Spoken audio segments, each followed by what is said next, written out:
Social media ഒക്കെ ഭയങ്കര ആക്റ്റീവായിട്ടുള്ള ഈ ഒരു കാലത്ത് വൈറലാകുക എന്ന് പറഞ്ഞാൽ എല്ലാവർക്കും ഭയങ്കര താല്പര്യമുള്ളൊരു കാര്യമായിരിക്കും.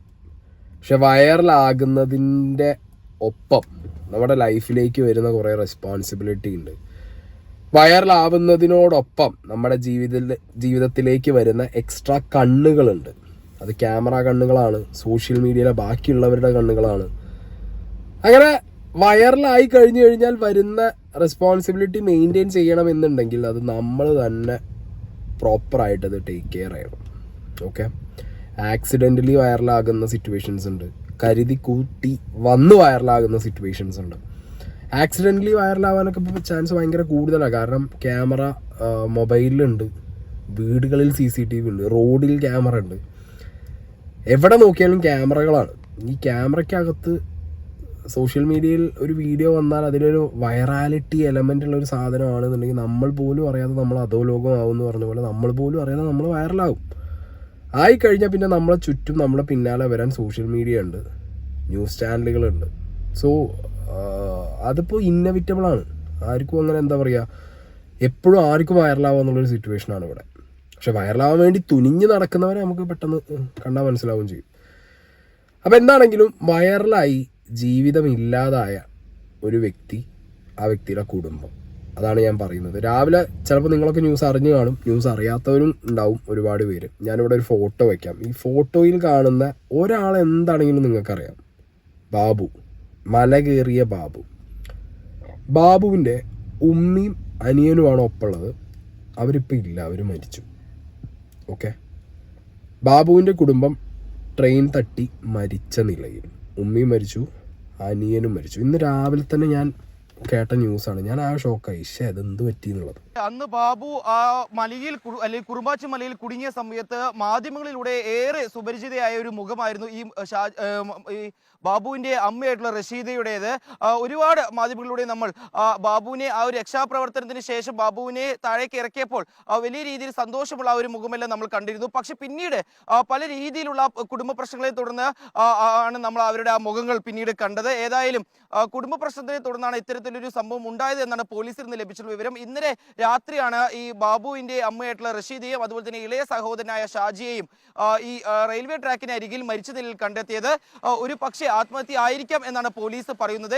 ഏറെ നാളായി കുടുംബ പ്രശ്നങ്ങൾ നിലനിന്നിരുന്നു. ഇതിന്റെ പേരിൽ ബാബു വേറൊരു വീട്ടിലും ഇവരുടെ മാതാവും ഈ ഒരു സഹോദരൻ മറ്റൊരു വീട്ടിലും വാടകയ്ക്ക് താമസിച്ച് വരികയായിരുന്നു. ഈ കഴിഞ്ഞ കുറച്ച് മാസങ്ങൾക്ക് മുമ്പ് ഉൾപ്പെടെ ഈ ബാബുവിൻ്റെ അല്ലെങ്കിൽ ഇവർ തമ്മിൽ ചെറിയ രീതിയിലുള്ള പ്രശ്നങ്ങൾ ഉണ്ടായതായി റിപ്പോർട്ടുകൾ വന്നിരുന്നു. ഏതായാലും വളരെ ദാരുണമായ ഒരു സംഭവമാണ് ഇന്നലെ രാത്രിയിൽ ഉണ്ടായത്. തിരുവനന്തപുരം ചെന്നൈ മെയിലിന് മുന്നിലേക്ക് ഇവർ ചാടുകയായിരുന്നു എന്നാണ് പോലീസിന് വിവരം ലഭിച്ചിട്ടുള്ളത്. ഈ കുടുംബ പ്രശ്നങ്ങളെ തുടർന്നുള്ള ഒരു ആത്മഹത്യ ആയിരിക്കാം എന്നാണ് പോലീസും പറയുന്നത്. ഏതായാലും നിലവിൽ ഇരുവരുടെയും മൃതദേഹങ്ങൾ പാലക്കാട് ജില്ലാ ആശുപത്രിയിലാണ് ഉള്ളത്. അപ്പോൾ ഇങ്ങനെ ഞാൻ ഇതിനു മുമ്പും ബാബുവിൻ്റെ 1, 2, 3 കണ്ടൻ്റൊക്കെ ചെയ്തിട്ടുണ്ട്. അപ്പോൾ ആ ടൈമിൽ അതിലും കൂടുതൽ ചെയ്തിട്ടുണ്ടാവും കണ്ടന്റ് ബാബുവിൻ്റെ. കാരണം ആ മല കയറിയ ടൈമിലൊക്കെ ഞാൻ യൂട്യൂബ് തുടങ്ങുന്ന സമയമാണ്. അപ്പോൾ ആ ടൈമിലൊക്കെ ഞാൻ കണ്ടന്റുകൾ ചെയ്തിട്ടുണ്ട്. അതിന് ശേഷവും പിന്നെ ബാബു റിലേറ്റഡ് ആയിട്ട് ഓരോ ഇൻസിഡൻസും സോഷ്യൽ മീഡിയയിൽ വരുമ്പോൾ അത് ഞാൻ ചെയ്തിട്ടുണ്ട്. കുറേ ഇൻസിഡൻസ് വന്നിട്ടുമുണ്ട്. അപ്പോൾ എന്താണ് വിഷയം എന്ന് ഞാൻ അന്വേഷിച്ച് ബാബുവിൻ്റെ ഡീറ്റെയിൽസ്, അതായത് എന്താണ് ഇപ്പോൾ സംഗതി, എന്താ ഉണ്ടായെന്ന് നമുക്കറിയില്ലല്ലോ. ആക്സിഡൻ്റലി തട്ടിയതാണോ ട്രെയിൻ, അതോ അവരായിട്ട് പോയിട്ട് ചെയ്തതാണോ എന്ന് അറിയാത്തത് കൊണ്ട് വിളിച്ച് ചോദിച്ചു, അന്വേഷിച്ചു. അപ്പോൾ അറിയാൻ കഴിഞ്ഞത് വീട്ടിലുണ്ടായ വഴക്ക്. ഓക്കെ, വഴക്കിനെ തുടർന്ന് അമ്മയും അനിയനും ഇനി മുന്നോട്ട് പോകാൻ പറ്റില്ല എന്ന് പറഞ്ഞ് സ്വയം അവർ ജീവനൊടുക്കി എന്നാണ് അറിയാൻ സാധിച്ചത്. അപ്പോൾ ഇത് എന്താണ് ഈ വഴക്ക്? കുടുംബമാകുമ്പോൾ വഴക്കും കാര്യങ്ങളൊക്കെ ഉണ്ടാവും. പക്ഷേ ഈ കുടുംബ വഴക്ക് എന്ന് പറയുമ്പോൾ ഇത് ബാബുവിൻ്റെ ഈ അടുത്ത കാലത്ത് ഞാൻ തന്നെ വീഡിയോ ചെയ്തിട്ടുണ്ടായിരുന്നു. ഓക്കെ, ബാബു എന്ന് പറഞ്ഞ വ്യക്തി വൈറലായതിനു ശേഷം ബാബുവിൻ്റെ പല തരം പിന്നെയും വൈറൽ വീഡിയോസ് പുറത്ത് വന്നിട്ടുണ്ടായിരുന്നു. എനിക്ക് ചാവണം, ബാബു വീണ്ടും വിവാദത്തിൽ എന്ന് പറഞ്ഞിട്ടുള്ള ഒരു ന്യൂസ് നിങ്ങൾ കണ്ടു കാണും. ഓക്കെ, അതായത് മദ്യപിച്ച് ഉമ്മാനെ വരെ തല്ലാൻ പോയി, ആകെ തെറി വിളിച്ച് ഫ്രണ്ട്സിൻ്റെ ഒപ്പം ആകെ വിഷയം ഉണ്ടാക്കുന്നൊരു വീഡിയോ. അത് പ്രശ്നമായി. അതിനുശേഷം ഇപ്പം റീസെൻ്റ്ലി ഏതോ റിലേറ്റീവിൻ്റെ വീട്ടിൽ മദ്യപിച്ച് ചെന്ന് ഗ്യാസ് സിലിണ്ടറും ഒക്കെ തുറന്നു വിട്ട് അങ്ങനെ ഭയങ്കര പ്രശ്നമായിട്ട് രാത്രി അവർ പോലീസിനെ വിളിച്ച് അങ്ങനെ ബാബുവിനെ കൊണ്ടുപോകുന്നൊരു സിറ്റുവേഷൻ. സോ ഒരു പ്രശ്നക്കാരനായി മാറുകയാണ്. ചോദിക്കുമ്പോൾ ബാബുവിന് പറയാനുള്ളത് ഞാൻ ഇതിന് മുന്നത്തെ വീഡിയോയിൽ വെച്ചിട്ടുണ്ടായിരുന്നു. സൊസൈറ്റി എന്നോട് തിരിച്ചു ചോദിക്കുകയാണ്, നിന്നെ ഒരുപാട് പേര് ഹെൽപ്പ് ചെയ്തില്ലേ, നിനക്ക് ഒരുപാട് കാശ് കിട്ടിയില്ലേ, നിനക്ക് വീട് വെച്ച് തന്നില്ലേ, നിന്നെ ഹിമാലയത്തിൽ കൊണ്ടുപോയില്ലേ, നിനക്ക് ഗൾഫിൽ ജോലി കിട്ടിയില്ലേ, നിനക്ക് ഗവൺമെൻറ് ജോലി കിട്ടിയില്ലേ, അങ്ങനെയൊക്കെ പറഞ്ഞിട്ട് എനിക്ക് ആരും ജോലി തരുന്നില്ല, എന്നെ കളിയാക്കുന്നു. അതുകൊണ്ട് ഞാൻ ഈ പറഞ്ഞ പോലെ മദ്യപാനവും ബാക്കി പരിപാടികളൊക്കെ ആയിട്ട് ലൈക്ക് സീരിയസ്ലി എന്താ പറയുക, ഒരു സൊസൈറ്റീൻ്റെ മുകളിലോ അല്ലെങ്കിൽ മീഡിയേൻ്റെ മുകളിലോ ബ്ലെയിം ഇടാം, ഇല്ലയെന്ന് ഞാൻ പറയുന്നില്ല, ബ്ലെയിം ചെയ്യുന്നവർക്ക് ബ്ലെയിം ചെയ്യാം. പക്ഷെ സ്വന്തം ജീവിതം നോക്കേണ്ടത് നമ്മളാണ്, അല്ലേ? സ്വന്തം ജീവിതം നോക്കേണ്ടത് നമ്മൾ തന്നെയാണ്. അല്ലാതെ ഈ വൈറൽ സിറ്റുവേഷൻ വന്നു, ഇങ്ങനെ നാട്ടുകാർ പറയുന്നു, എനിക്കതൊന്നും കേട്ടിട്ടൊരു ഇതാവണില്ല, ഞാൻ പോയി 2 അടിക്കട്ടെ, അത് കഴിഞ്ഞാൽ ലൈഫ് ഇതായല്ലോ, അങ്ങനെ ചിന്തിച്ച് കഴിഞ്ഞാൽ പോണത് സ്വന്തം ജീവിതം, ജീവൻ, കൂട്ടവും കുടുംബം ഒക്കെ പോകും. ആ ഒരു അവസ്ഥയാണ് ഇപ്പോൾ ബാബുവിനുള്ളത്. എന്താണെങ്കിലും മല കയറി മലയിൽ പെട്ട് പിന്നെ ഒരുപാട് പൈസ മുടക്കി ഇവിടുത്തെ സർക്കാർ രക്ഷിച്ചെടുത്ത ഒരാൾ. ഓക്കെ, അതിനുശേഷം വന്ന ഒരുപാട് ഇപ്പോൾ ബോച്ച അടക്കമുള്ളവർ അവിടെ പോയിട്ടുണ്ടായിരുന്നു. ഒരുപാട് വേറെ ആളുകൾ അവിടെ ചെന്നിട്ട് വാഗ്ദാനങ്ങൾ പലതും കൊടുത്തിട്ടുണ്ടായിരുന്നു. ബോച്ച ഒപ്പം ഹിമാലയം കയറാന്നൊക്കെയാണ് ബോച്ച പറഞ്ഞത്. ബോച്ച എന്നൊരു സ്വർണ്ണക്കോനൊക്കെ കൊടുത്തായിട്ടാണ് എൻ്റെ ഓർമ്മ. അങ്ങനെ കുറേ പ്രമുഖർ അവിടെ ചെല്ലുന്നു, പല വാഗ്ദാനങ്ങളും, മന്ത്രിമാർ ചെല്ലുന്നു, പലരും പല വാഗ്ദാനങ്ങളും കൊടുക്കുന്നു. അതിനിടയിൽ ബാബുവിനെ ഞാനൊരു ഫ്ലവേഴ്സിലെ ഷോയിലാണ് കണ്ടേ തോന്നുന്നുണ്ട്, അവിടെ പോകുന്നു. അങ്ങനെ ബാബു വൈറലായി. ഈ ഉമ്മാനെ നമ്മൾ ഒരിക്കലും മറക്കില്ല. കാരണം ബാബു മല കയറിയപ്പോൾ ഉറക്കമില്ലാതെ ആ മലേൻ്റെ താഴെ ഉമ്മയും അനിയനും ഇരുന്ന വിഷ്വൽസൊക്കെ നമ്മൾ കണ്ടിട്ടുള്ളതാണ്. ഓക്കെ, അതിനുശേഷമാണ് ഈ പറഞ്ഞ ബാബു സാധനം അടിച്ച് കിറങ്ങി ഭയങ്കര അലമ്പാക്കി ഉമ്മാനെ തല്ലാൻ പോയി. അന്നും ഈ ഉമ്മ വന്നിട്ട് പറയുന്ന കാര്യങ്ങളുണ്ട്. മകൻ ഇങ്ങനെ ആവാൻ കാരണം അവൻ ഈ വൈറൽ സ്റ്റേജിലെത്തി. ആ പാവ ഉമ്മ അന്നും എന്തറിയോ, മാക്സിമം മകനെ പ്രൊട്ടക്ട് ചെയ്യാനാണ് നോക്കുന്നത്. ബാബുമോനെ ഒന്ന് നിൽക്കണ്ട പറഞ്ഞാൽ എന്താ വെച്ചാൽ അവന് മാനസികമായിട്ട് ഭയങ്കര പ്രശ്നങ്ങളാണ്.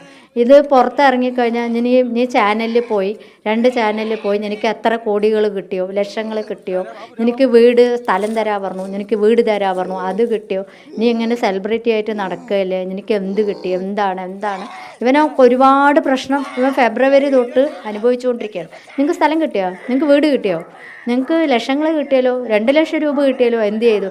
ആകെ തന്നത് ഈ കമ്പനിക്കാർ നമുക്ക് 50,000 രൂപ നമുക്ക് ഹോസ്പിറ്റലിൽ വന്നാൽ തന്നാണ്. അത് നമ്മൾ ചോദിച്ച് തന്നതല്ല, അവന് വേണ്ടിയിട്ട് അവർ തന്നാണ്. ഇതിനെയൊക്കെ മോശപ്പെടുത്താൻ വേണ്ടിയിട്ട് ഇപ്പോൾ ഈ ഫേസ്ബുക്കിൽ അവൻ കഞ്ചാവാണ് പറയുക. എൻ്റെ മകന് കഞ്ചാവ് എന്താണെന്ന് പോലും അറിയില്ല. പിന്നെ മദ്യം കഴിക്കാത്ത ഒരു വ്യക്തികളില്ല. നമ്മൾ വർക്ക് ചെയ്യുന്ന അവിടെ തന്നെ ഡെയിലി ഞങ്ങൾ ആയിരക്കണക്കിന് കുപ്പികൾ പെറുക്കണം നമ്മൾ കാണുന്നതാണ്. അപ്പോൾ നമ്മൾ മദ്യം കഴിക്കാത്ത ഒരു മനുഷ്യരില്ല, കഴിക്കും, സ്വാഭാവികമാണ്. അത് കുട്ടികളൊരു ഫ്രണ്ട്സിൻ്റെ പുറത്ത് കഴിച്ചു. ഇവിടെ എത്രയും ആൾക്കാരോട് നമ്മൾ നല്ലത് പറഞ്ഞിട്ട് നമ്മളെങ്ങനെ മോശമാക്കണമെന്നാണ് ഞാൻ ചോദിക്കുന്നത്. ഈ ഉമ്മ പാവം അന്ന് മുതലേ മകനെ ഒരുപാട് പ്രൊട്ടക്ട് ചെയ്യാൻ നോക്കുന്നുണ്ട്. പക്ഷെ അൺഫോർച്ചുനേറ്റ്ലി മകനാണെങ്കിൽ ഈ പറഞ്ഞ പോലെ അങ്ങോട്ട് ലഹരിയായിപ്പോയി, മൊത്തത്തിൽ ലഹരിയായിപ്പോയി. പിന്നെ അറിയാലോ, ഒരാൾ ലഹരിക്ക് അടിമയായി കഴിഞ്ഞാൽ അയാളുടെ ജീവിതത്തിൽ എന്ത് സംഭവിക്കുന്നുള്ളത്. പിന്നെ ഉമ്മയൊക്കെ ഇനി എത്ര വിചാരിച്ചാലും ഒരു നിമിഷം തോന്നിപ്പോവും. കാരണം ഇവർ എൻ്റെ അറിവിൽ പല സ്ഥലങ്ങളിൽ നിന്നും വീടടക്കം മാറേണ്ട ഒരു അവസ്ഥയായി. പിന്നെ ഒരു വീട്, 2 വീട്, 3ാമത്തെ വീടൊക്കെ എത്തിയപ്പോഴത്തേക്ക് പിന്നെ ജോലിയില്ല, ജോലിക്ക് പോകാൻ പറ്റുന്നില്ല, പുറത്തിറങ്ങാൻ പറ്റുന്നില്ല. അങ്ങനത്തെ സിറ്റുവേഷൻ. കൂട്ടത്തിൽ ഇതേപോലെ കള്ളു കുടിച്ചും ഇതേപോലെ കണ്ടവരെ വീട്ടിൽ കയറിയിട്ട് അതിക്രമം കാണിക്കുകയൊക്കെ ബാബു ചെയ്തു തുടങ്ങിക്കഴിഞ്ഞാൽ മുന്നോട്ടുള്ള ജീവിതം എന്താകും, എങ്ങനെയാവും എന്നുള്ള ഒരു അവസ്ഥ ഇല്ലേടേ.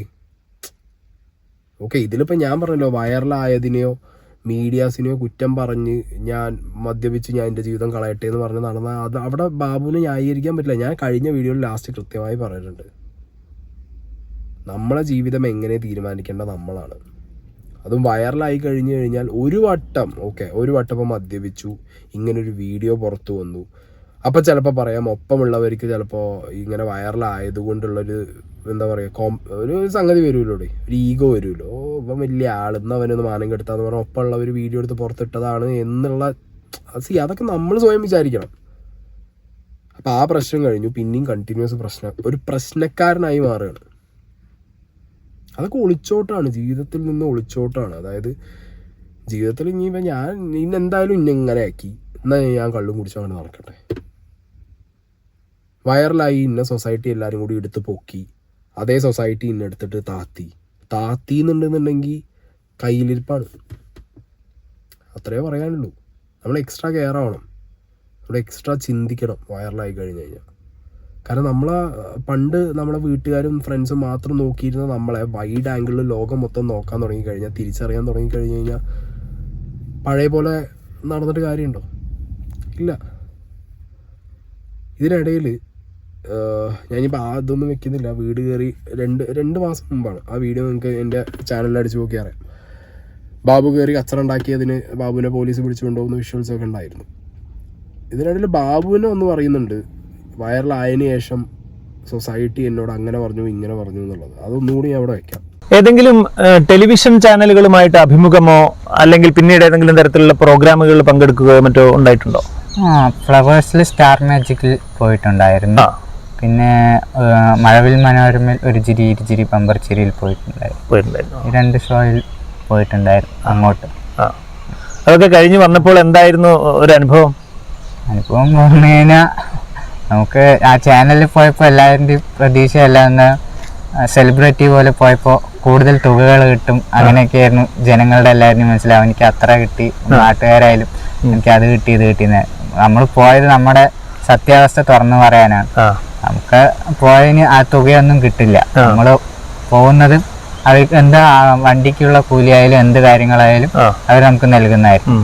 അല്ലാതെ ആ ചാനലിൽ പോയിട്ട് സാധാ മോഹൻലാൽ മമ്മൂട്ടി വന്നിരിക്കുന്ന പോലെയുള്ള ശമ്പളമൊന്നും നമുക്ക് കിട്ടില്ല. അന്ന് ബാബു നാട്ടിലൊരു ഹീറോ തന്നെയായിരുന്നു. നാട്ടുകാരൊക്കെ ബാബുവിന്റെ ഈ ഒരു സംഭവം അല്ലെങ്കിൽ ഈ ഒരു സാഹചര്യം വളരെ അഭിമാനപൂർവ്വം കണ്ടിരുന്ന ഒരു സമയം ഉണ്ടായിരുന്നു. ഇപ്പൊ നാട്ടുകാരുടെയൊക്കെ ഒരു നിലപാട് എന്താണ്, ഒരു സമീപനം എന്താണ് ബാബുവിനോട്? പരിഹാസമാണോ, പുച്ഛമാണോ, അതോ പ്രോത്സാഹനമാണോ, കളിയാക്കലാണോ? ഇത്തരത്തിൽ എന്താണ് നാട്ടുകാരുടെ ഒരു സമീപനം?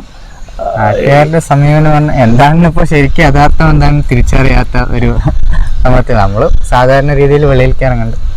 അത്ര കൂട്ടുകാരന്മാരെ എല്ലാവരും അതിൻ്റെ രീതിയിൽ പണ്ടത്തെ പോലെ തന്നെ നമ്മുടെ കൂട്ടുകാരും. ചിലവരെന്താണ് ചിന്തിക്കുന്നതെന്ന് പോലും നമുക്ക് അറിയുന്നില്ല. ബാബു ഇങ്ങനെ പോകുമ്പോഴോ അല്ലെങ്കിൽ കടയിൽ കയറുമ്പോഴോ അതല്ലെങ്കിൽ വേറെ എവിടെയെങ്കിലും വെച്ച് സുഹൃത്തുക്കളെയോ അല്ലെങ്കിൽ അറിയുന്ന ആൾക്കാരെ കണ്ടുമുട്ടുന്ന സമയത്ത് എന്തായി, എവിടെയെങ്കിലും എത്തിയോ, എന്തായി, അന്ന് മല കയറിയത് വെറുതെ ആയി അല്ലേ, അങ്ങനെ നിങ്ങൾക്കുള്ള കളിയാക്കലുമായിട്ട് ചെറുതായിട്ടൊക്കെ ഉണ്ട്. നമ്മൾ എന്തിനാ ഒന്നും പറയില്ല, കുഴപ്പമില്ല, അങ്ങനെയൊക്കെ സംഭവിച്ചില്ല, ഇനി എന്ത് ചെയ്യാന്ന് പറഞ്ഞാൽ തിരിച്ചറിഞ്ഞു. ഓക്കെ, ഇതാണ് ബാബു വൈറലായതിനെ കുറിച്ചും അത് കഴിഞ്ഞ സിറ്റുവേഷനെ കുറിച്ചൊക്കെ പറഞ്ഞത്. പക്ഷേ ഇങ്ങനത്തെ പറയുന്ന ബാബുവിനെ അല്ല അതിനുശേഷം പിന്നെ കണ്ടത്. ആ സിറ്റുവേഷൻ ഹാൻഡിൽ ചെയ്യാൻ പറ്റാഞ്ഞിട്ടാണോ, അതോ ഇനിയിപ്പോൾ ഈ പറഞ്ഞ പോലെ ലൈഫിൻ്റെ ഒരു ഭാഗമായിട്ട് ഇത് കൊണ്ടു നടക്കുന്ന ഒരാളായിരുന്നോ ബാബു എന്നുള്ളതും അറിയില്ല. എന്താണെങ്കിലും വീട്ടിൽ സാരമായ പ്രശ്നങ്ങൾ ഉണ്ടായതിന് ശേഷമാണ്, കാരണം ജീവിക്കാൻ ഈ ബാബുവിൻ്റെ കാട്ടിക്കൂട്ടലുകൊണ്ട് ജീവിക്കാൻ വയ്യാതെയായി അമ്മയ്ക്കും അനിയനും ബാബുവും തമ്മിൽ ഘോരമായിട്ടുള്ള പ്രശ്നങ്ങളുണ്ടായി. അങ്ങോട്ടും ഇങ്ങോട്ടുമുള്ള പ്രശ്നങ്ങൾ കയ്യാങ്കളി വരെ എത്തി.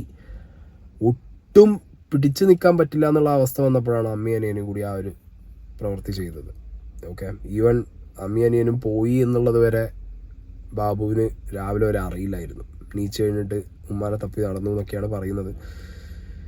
എന്താണെങ്കിലും ഞാൻ പറഞ്ഞല്ലോ, പലരും പലയിടത്തും മീഡിയാസിലേക്ക് കുറ്റം പറഞ്ഞു കണ്ടു. പലരും പല സ്ഥലങ്ങളിലും ഈ കൊട്ടി ഘോഷിക്കാനും കൊണ്ടു നടക്കാനും ആളുകൾ ഉണ്ടായിരുന്നില്ല. ഇടയിൽ ആ സമയത്ത് ആ സംഗതി കൃത്യമായിട്ട് ഒന്നിലും യൂസ് ചെയ്യാൻ അറിയുന്നൊരു വ്യക്തിയാവണം. വൈറലായി കഴിഞ്ഞാൽ അത് മെയിൻറ്റെയിൻ ചെയ്യാൻ പറ്റണം. ഇല്ലെങ്കിൽ ലോ പ്രൊഫൈൽ കീപ്പ് ചെയ്യണം. ഇനി വൈറലായതുകൊണ്ട് നമുക്കിതൊന്നും സാധിക്കുന്നില്ല, നമുക്കിതൊന്നും പരിചയമില്ലാത്ത ഒരാളാണെന്ന് വിചാരിച്ചു. അപ്പോൾ ബാബുവിന് അധികം ഇതൊന്നും പരിചയം ഉണ്ടാവാൻ വഴി കാണുന്നില്ല. അങ്ങനെ ഒരു ലൈഫ് സ്റ്റൈലുള്ള മനുഷ്യനാണ്. അറ്റ്ലീസ്റ്റ് നമ്മൾ നമുക്ക് വേണ്ടി ജീവിക്കുക എന്നുള്ളൊരു കാര്യം ചെയ്യണ്ടേ? ചുറ്റുമുള്ളവർ പലതും പറയും, സൊസൈറ്റി പല രീതിയിലാണ്, അവരുടെ ഒന്നും വായ തുന്നി കെട്ടാൻ പറ്റില്ല, പലതും പറയും. അത് വിചാരിച്ച് നമ്മൾ കണ്ണ് കൈ കിട്ടുന്ന സാധനങ്ങളൊക്കെ അടിച്ചും വലിച്ചും ജീവിതം നമ്മളത് ഇല്ലാതാക്കുമ്പോൾ നമ്മുടെ ഒപ്പമുള്ളവരുടെ ജീവിതവും ഇല്ലാതാവില്ലേ? ഇപ്പം അതാണ് കണ്ടത്. എനിക്കറിയില്ല ബാബു ഇനി എത്ര കാലം ഉണ്ടാവും എന്നുള്ള ഒരു പിടുത്തമില്ല. Sorry to say this, because ഞാൻ ആദ്യം വിചാരിച്ച ബാബുവിൻ്റെ 2-3 ഇൻസിഡൻറ്റ് കേട്ടപ്പോൾ ബാബു ആയിരിക്കും മിക്കവാറും എന്തെങ്കിലും ഒരിക്കലും ഇങ്ങനെ ന്യൂസ് കേൾക്കേണ്ടി വരും ബാബുവിൻ്റെ എന്ന് വിചാരിച്ചപ്പോഴാണ് ഇപ്പോൾ പെട്ടെന്ന് സഡനായിട്ട് ബാബുവിൻ്റെ അമ്മേൻ്റെയും അനിയൻ്റെയും ന്യൂസ് വരുന്നത്. ഇതാണ് എല്ലാത്തിനും ഒരു ശാശ്വതമായ പരിഹാരം എന്നുള്ളത് അടിച്ചാലും അല്ലെങ്കിൽ അടിച്ച് ബോധം പോയാലൊന്നും ആവില്ല. നമ്മളെ ലൈഫ് നമ്മൾ സ്ട്രഗിൾ ചെയ്ത് നമ്മൾ മുന്നോട്ട് കൊണ്ടുപോകണം. ലൈഫ് സ്ട്രഗിളാണ്, ഡിറ്റർമിനേഷൻ വേണം നമ്മൾ മുന്നോട്ട് പോകണം. കുറേ ഇതൊക്കെ അടിച്ചു കഴിഞ്ഞാൽ ഒരു മാറ്റവും പറ്റില്ല, ഉള്ള ലൈഫും പോകുന്നുള്ളൂ.